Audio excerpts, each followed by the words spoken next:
तपाईलाई किन आज अस्तित्वको आवश्यक छ?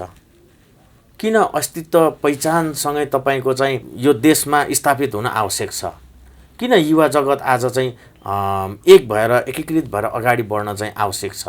हामी त्यस्ता व्यक्तिलाई लखेट्न बाध्य हुन्छौँ जो चाहिँ सामन्ती सोच, जसले चाहिँ लोकतन्त्रवादी सोचहरूलाई चाहिँ कटौती गर्न खोज्छ, जसले चाहिँ आफै खाउँ, मेरो भाइ भतिजा, मेरो छोरा नाति मात्रै बलियो हुन्, मेरो भतिजा यो मेरो चाहिँ काका मामा भन्ने कुराहरू हुँदैन।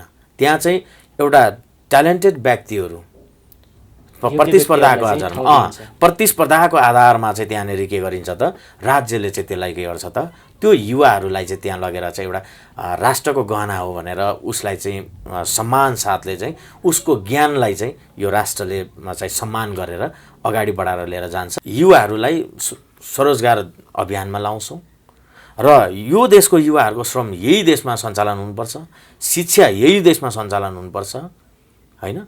बाँकी चाहिँ हामी यही देशमा चाहिँ विकास समृद्धि त हामीले त बोलेकै छैनौँ, त्यो त अटोमेटिक आउँछ। त त्यसको लागि त सबैभन्दा पहिलो कुरो आफूले को भनेर चिन्न पर्ने रहेछ।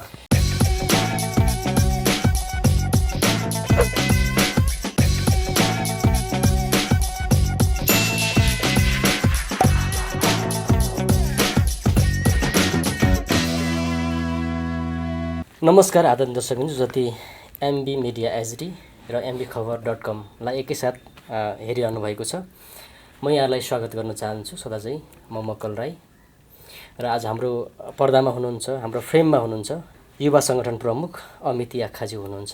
उहाँसँग यो युवा सङ्गठन जुन चाहिँ MNODGसँग सम्बन्धित छ र उहाँको यसकै सेरोफेरोमा रहेर यसको स्थापना र यसको उद्देश्य र यसले के गर्दैछ र भविष्यमा के गर्ने योजना बनाउँदैछ, यी विषयवस्तुलाई समेटेर आज हामी छोटो भलाकुसारी गर्न गइरहेको छौँ र उहाँलाई म स्वागत गर्न चाहन्छु। सर, यहाँलाई स्वागत छ। धन्यवाद।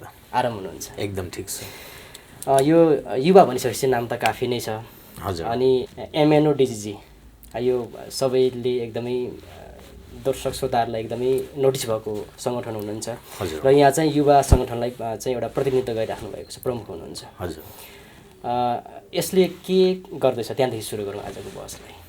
यो Mongol national organisation doctor Gopal Gurung सङ्गठनको भातृसभा हो, जुन युवा सङ्गठन, जुन चाहिँ यस सङ्गठनभित्र रहेर चाहिँ युवाहरूलाई, यो देशको युवा जगतलाई अथवा मूलवासी इन्डिजिनस युवाहरूलाई चाहिँ कसरी चाहिँ समेटेर अगाडि बढाउन सकिन्छ र उनीहरूलाई कसरी एक भएर एउटा आफ्नो अस्तित्व मुक्तिको लागि चाहिँ यो देशको राज्यमा चाहिँ स्थापित गर्न सकिन्छ भनेर चाहिँ एउटा सङ्गठित गरिएको चाहिँ युवा सङ्गठन हो र अहिले यही सम्बन्धी नै हामी वर्कआउट गरिरहेको छौँ।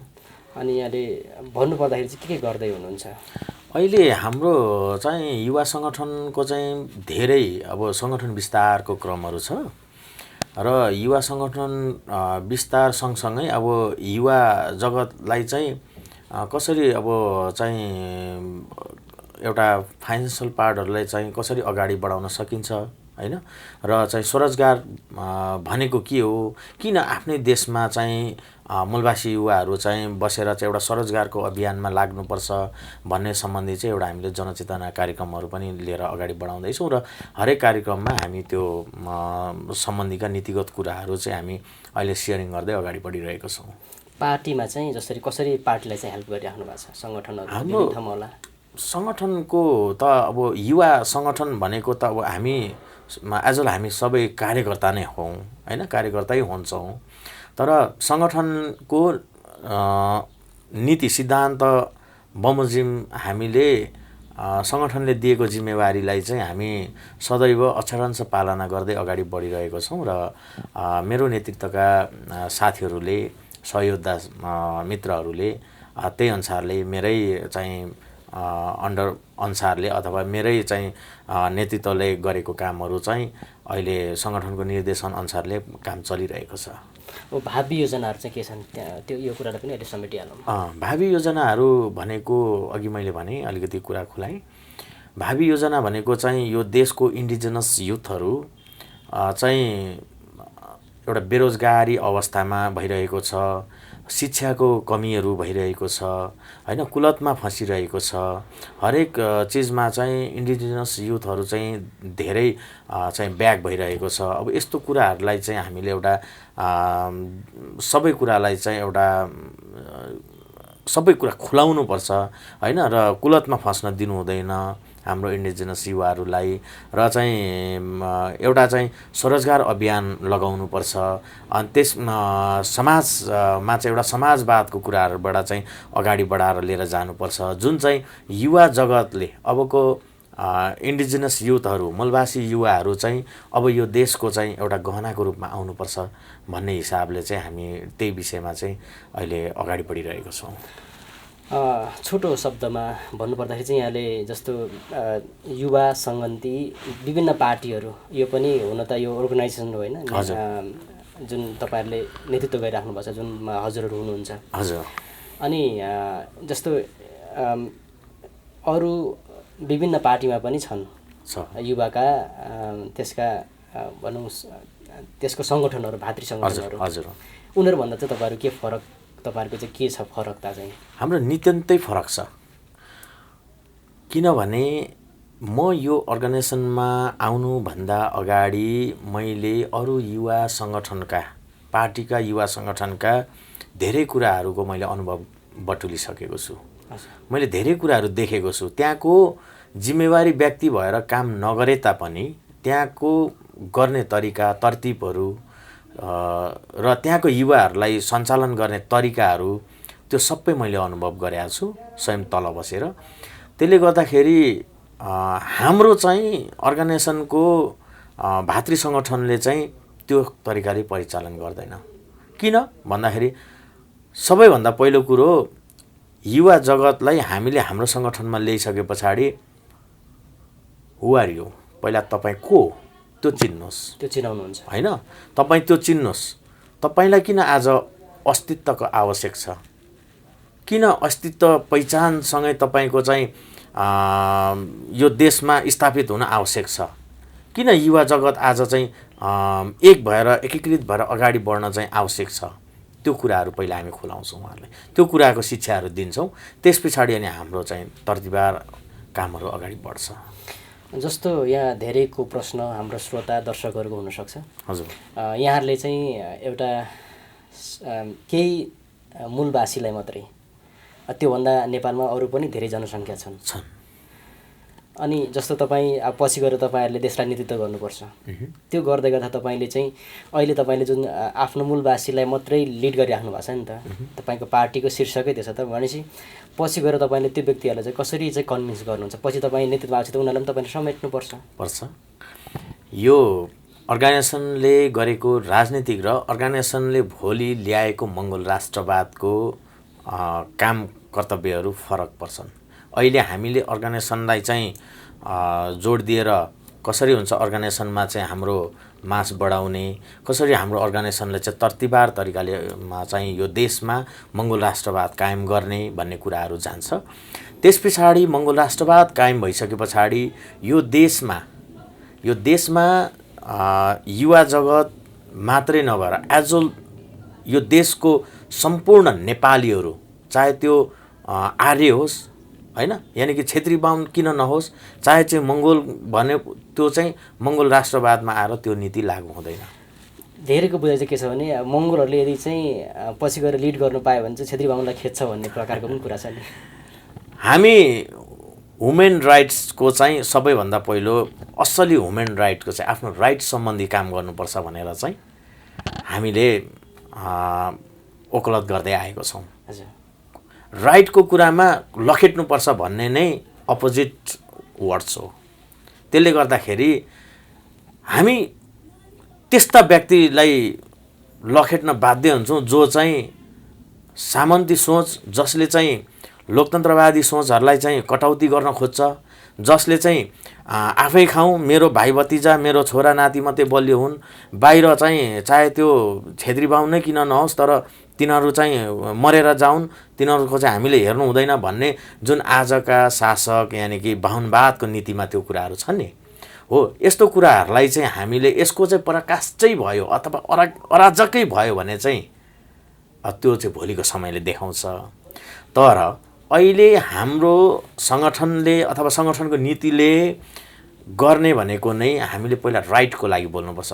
मैले अघि बोल्दै थिएँ मङ्गोल राष्ट्रवाद भनेको यस्तो राष्ट्रवाद हो जुन चाहिँ यो देश चाहिँ देशमा चाहिँ मङ्गोल राष्ट्रवाद जब तपाईँको स्थापित हुन्छ नि, स्थापित भइसके पछाडि चाहिँ मङ्गोल राष्ट्रवादमा के चाहिँ छ भन्दाखेरि यो देशको कतिपय चाहिँ आर्यकै भनौँ न, छेत्री बाहुनकै कतिपय जनताका छोराछोरीहरू एकदम ट्यालेन्ट छ, क्यापेबल छ, तर उनीहरू राज्यमा स्थापित हुन सकेको छैन। किन भन्दाखेरि उसको स्थापित गरिदिने मान्छे त्यहाँ छैन, जस कारणले गर्दाखेरि उनीहरू पनि ब्याक छ क्या।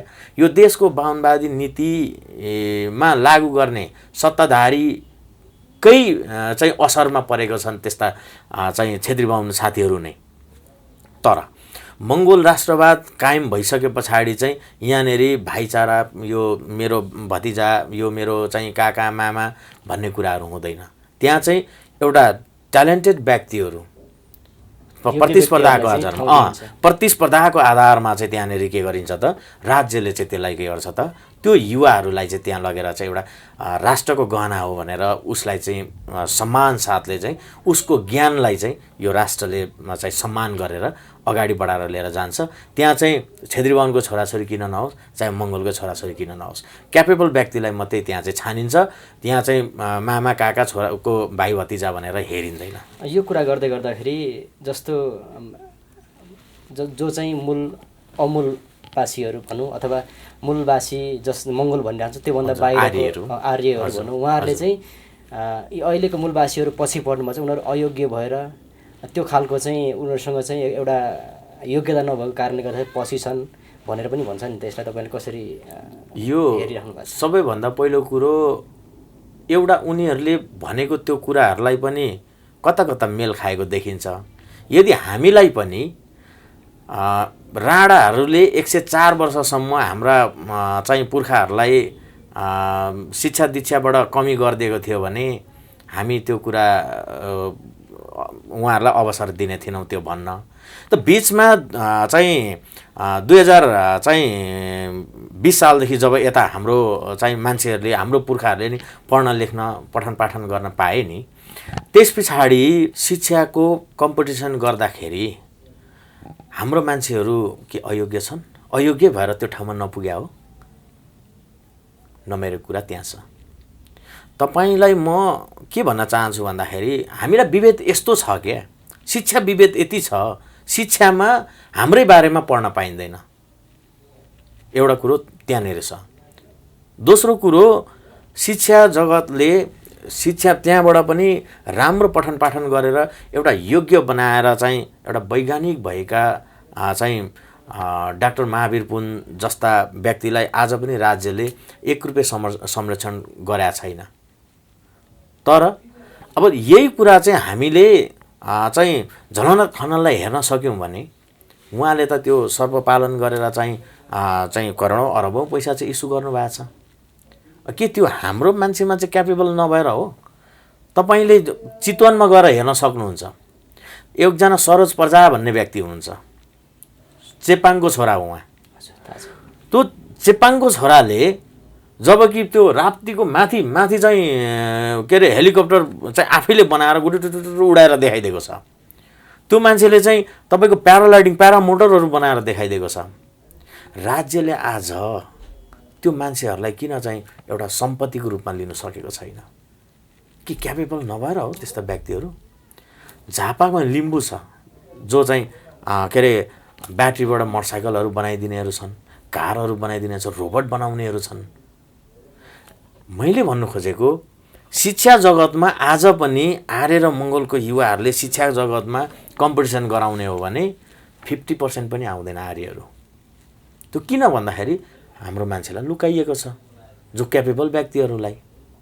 त्यो कारणले गर्दाखेरि पढेर मात्रै चाहिँ हामी पढेको छौँ, हामी सक्षम छौँ, चाहिँ मङ्गोलहरू पढेर सक्षम भएको छैन अनि यस्तो कुरा गर्नु हुँदैन भन्ने कुरा चाहिँ त्यो लागु हुँदैन। यो राज्यले निष्पक्ष तरिकाले छानबिन गरोस्।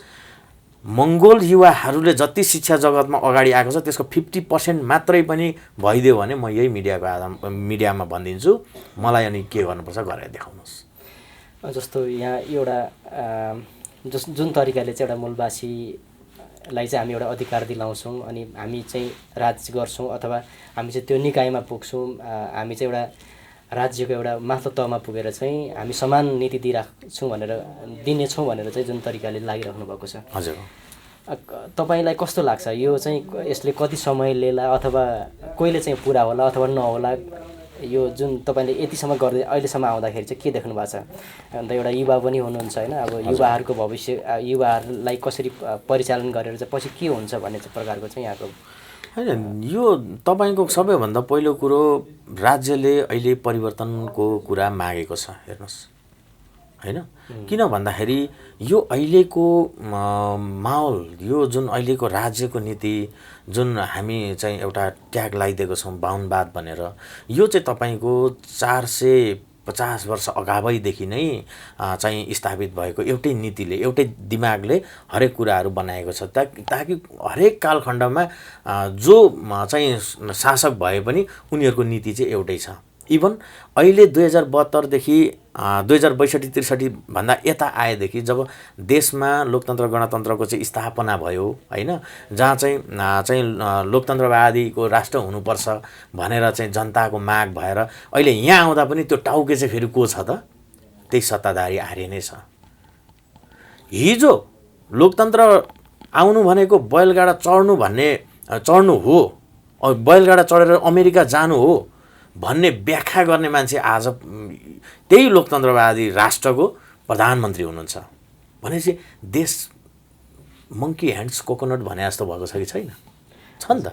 त्यसले गर्दाखेरि हाम्रो चाहिँ मङ्गोल राष्ट्रवादमा आइसके पछाडि अनि उहाँहरूले हामीसँग सिक्नुपर्छ क्या। र यसको लागि चाहिँ परिवर्तन आउनको लागि चाहिँ यो देशको जनता पहिला वास्तविकमा सक्षम हुनुपर्छ र उहाँहरूले वास्तविक कुरालाई चाहिँ लिएर चाहिँ हाम्रो सङ्गठनको दर्शनहरूलाई लिनुभयो भने मलाई जहाँसम्म लाग्छ यसको आगामी चुनावमा हाम्रो नीतिगत अनुसारले अथवा मङ्गोलहरूले मङ्गोल मूलवासी भएर चाहिँ चुनाव लड्न पाउनुपर्छ भनेर जुन हाम्रो एक किसिमको त्यहाँ पनि मुद्दा परिराखेको छ, त्यो कुरामा उहाँहरूले एक्सेप्ट गरेका छैन। यो कुरामा अब हाम्रो चर्कै मुद्दा पनि चल्छ। यो कुरामा आउन दिनको लागि अब सम्पूर्ण जनताहरूले चाहिँ हामीलाई साथ दिनुपर्छ। मैले प्रश्न गरेको चाहिँ अब चाहिँ त्यो नेतृत्व पङ्क्तिमा चाहिँ होइन, म लाँदैछु अनि त्यस पछाडि होइन जब हाम्रो मान्छेले नभनौँ यो देशको जनताले परिवर्तन चाहेर असली लोकतन्त्र, असली धर्मनिरपेक्षता अथवा असली प्रान्त सरकारको चाहिँ एउटा उजागर भएर चाहिँ अगाडि बढ्नुपर्छ भन्ने खालको चाहिँ मूल्याङ्कन गरेर जब हाम्रो सङ्गठनलाई चाहिँ साथ दिएपछि हामी मूलवासी मङ्गोल हौँ भनेर हामी राज्यमा स्थापित हुनुको लागि निर्वाचन आयोग यानि कि लोकतन्त्र प्रणाली अन्तर्गत चाहिँ हामी निर्वाचन आयोगमा हामी त्यही अनुसारले मुद्दा दायर गर्छौँ, जो डाक्टर गोपाल गुरुङज्यूले चाहिँ हामीलाई देखाइदिनु भएको मार्गदर्शन छ। त्यस पछाडि त्यो मार्गदर्शन अनुसारले हामी चुनाव लड्छौँ। चुनाव लडिसकेपछि हामी 2/3 बहुमत मङ्गोलहरूको आउँछ। यो 100% आउँछ। यसको लागि चाहिँ सर्वप्रथम पहिला जनता सक्षम भएर हामीलाई विश्वास गर्नु पर्यो र हामीलाई काम गर्ने अपर्च्युनिटी एकचोटि दिनु पर्यो। यदि चाहिँ उहाँहरूलाई चाहिँ साँच्चै यो देश, यो राष्ट्र चाहिँ सबै जाति, सबै भाषी चाहिँ सबै नेपालीहरूलाई चाहिँ एउटा बराबर, जस्तो राष्ट्रिय गान छ नि, सयौँ थुङ्गा फुलका हामी एउटै माला नेपाली भन्ने जुन गीतको त्यो बोल छ नि, हो त्यो बोलको चाहिँ हामी चाहिँ सँगै थुङ्गा फुलका हामी एउटै माला नेपाली भनेर अनि त्यहाँ चाहिँ हामी त्यसको चाहिँ असली व्याख्या गरेर हामी देखाउँछौँ। त्यसको लागि चाहिँ त्यो परिवर्तन आउनको लागि चाहिँ धेरै टाइम लाग्दैन। मेन कुरा हात जनतामै छ। त्यसको लागि हामीले इभन 5 यदि त्यो पनि भएन त्यसलाई पनि यो राज्य, यो शासकहरूले चाहिँ हामीलाई फेल गराइदियो भने हामी 10 वर्षमा उल्ट्याउँछौँ त्यो कुरा। जस्तो तपाईँ जुन एमएनओ डिजिका युवा सङ्गठनका प्रमुख हुनुहुन्छ। हजुर। यहाँले चाहिँ जस्तो तपाईँहरूभन्दा बाहेक तपाईँको सङ्गठनभन्दा बाहेकका मूलवासीहरूले चाहिँ माथि लिड गऱ्यो भने चाहिँ के तपाईँको सम्भावना, तपाईँको जुन तरिकाले तपाईँले सोचिराख्नु त्यो चाहिँ हुने सम्भावना कतिको छ? राजनीति गर्नु अनि चाहिँ सत्तामा गएर मन्त्री भएर बस्नु त्यो ठुलो कुरो होइन। सबैभन्दा पहिलो कुरो उहाँले गर्नुभएको राजनीतिक सिद्धान्त के हो होइन। अब यहाँ त कम्युनिजमको राजनीति गरेको भन्छ नि त, तर राष्ट्रमा कम्युनिजमको चाहिँ 1% लागु भएको तपाईँले देख्नु भएको छ? छैन नि होइन। हो, त्यसले गर्दाखेरि कम्युनिजमको चाहिँ राजनीति गर्ने, कम्युनिस्टको चाहिँ राजनीति गर्ने, तर कम्युनिजम चाहिँ त्यहाँ लागु नगर्ने। अनि यो राजनीति कसरी राजनीति हुन्छ? त्यसले गर्दाखेरि यो राजनीति नभइकन, जस्तो तपाईँलाई म एउटा कुरा चाहिँ एउटा उदाहरण दिन्छु। म प्रदेश नम्बर 1 वासी हो होइन। प्रदेश नम्बर 1 को मुख्यमन्त्री को हुनुहुन्छ? शेरधन राई हुनुहुन्छ। शेरधन राई 1 नम्बर प्रदेशको मुख्यमन्त्री त हुनुहुन्छ नि त, तर उहाँले आजसम्म आफूलाई किराँत भन्न सक्नुहुन्न। किराँत भन्न सक्नु भएको छैन नि त। त्यो किन सक्नु भएको छैन भन्दा त उहाँको माथिको चाबी त अर्कै छ। भोलि उहाँले आफ्नो विषयमा बोल्नु थाल्यो भने मुख्यमन्त्री होइन, त्यो मुख्यमन्त्री कार्यालयको पिउनको दक्ष पनि बनाइदिँदैन यहाँ यो देशको शासकले। भनेपछि उसले जे भन्यो त्यही मान्नु पर्यो।